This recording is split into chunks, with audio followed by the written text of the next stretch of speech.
even know what Planned Parenthood is. Jace, what is it? It's a place where women can go for low-cost medical advice and care. What?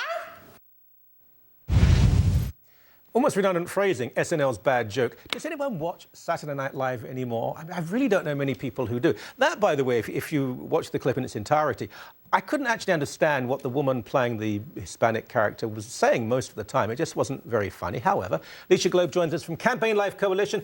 Pro-life is being mocked on a show that takes its liberal self-identity very seriously. Not a surprise. No, not a surprise. What I want to know is how much Planned Parenthood paid them. You think they were paid money? Oh, I think absolutely. They're always throwing money behind different things to get support, so I wouldn't be surprised at all. Although the star, the co-host Lena Dunham, has supported Planned Parenthood for quite a while, so perhaps it was her influence as well. But I think the ratings and the response speaks for itself than any social conservative speaking out against it, because it totally tanked. It wasn't funny. Even the crowd, you could hear, wasn't laughing. It was very awkward, and the whole skit was just pure propaganda, and I think anyone could see that. So. We need to have an informed discussion about groups like Planned Parenthood, and they do some good work, but they're really, I suppose, characterized by their support for abortion and also an implicit support for eugenics and social engineering. They're found to believe that black people weren't really human beings. They're found to believe that handicapped people should be sterilized, if not put to death.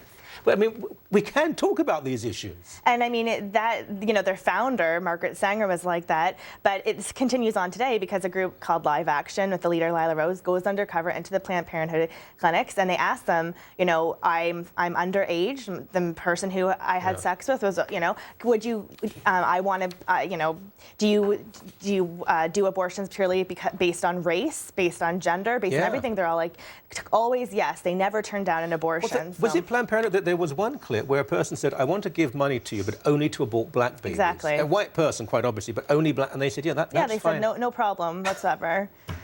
Now, Pope Francis, church could support civil unions. Now, whenever Pope Francis says anything, and he says a lot, it's always misinterpreted, mistranslated, and so on. But I don't think that phrase, or at least that implication, would ever have come out of the lips of Pope Benedict.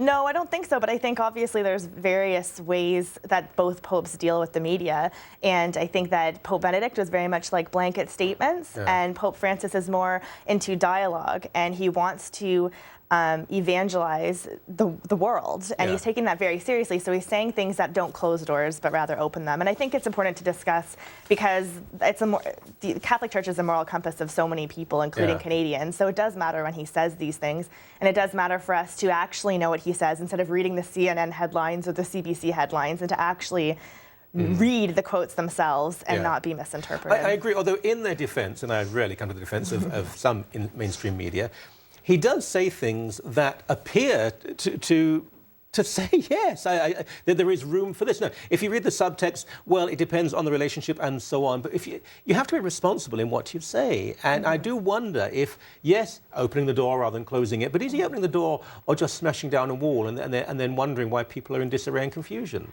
Well, I think he is ambiguous, but I think he's ambiguous on purpose because he wants further dialogue. So he before he said the statement about civil unions, he said marriage is between a man and a woman, but we have to know what type of civil unions we're talking about. And a civil union could be anything. It could even be a terminally ill caretaker looking after their loved ones. So there could be so many things. And the Catholic Church in many countries has quietly or even quite loudly supported civil unions. I mean, this is part of the problem in England, and one of the reasons why the English Archbishop of Westminster didn't become a cardinal under Benedict, because he had really said yes to civil unions. So I wonder. Now, we're all for Canadian content here. Porn channels, that's pornography, because you wouldn't know that word, face CRTC review for lack of Canadian content. I mean, this cries out for parody, but I mean, young Canadians who want to get into pornography, you've got to give them a chance. Yeah, apparently there's no clip for this, by the way. Oh, darn. So many viewers will be disappointed.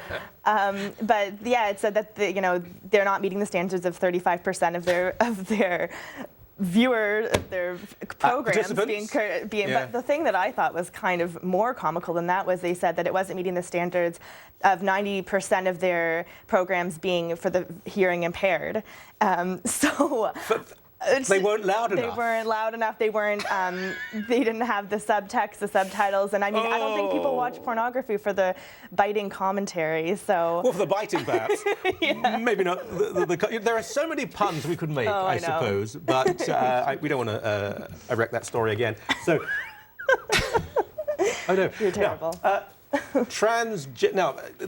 forgive me if I have the semantics wrong, but I'm not doing this to be crass or for a joke, but it's transgender male, I'm not sure if this is male to female, female to male, sues for $2.5 million and the right to compete against women at CrossFit Games, whatever that is, another event. So this is a man who became a woman?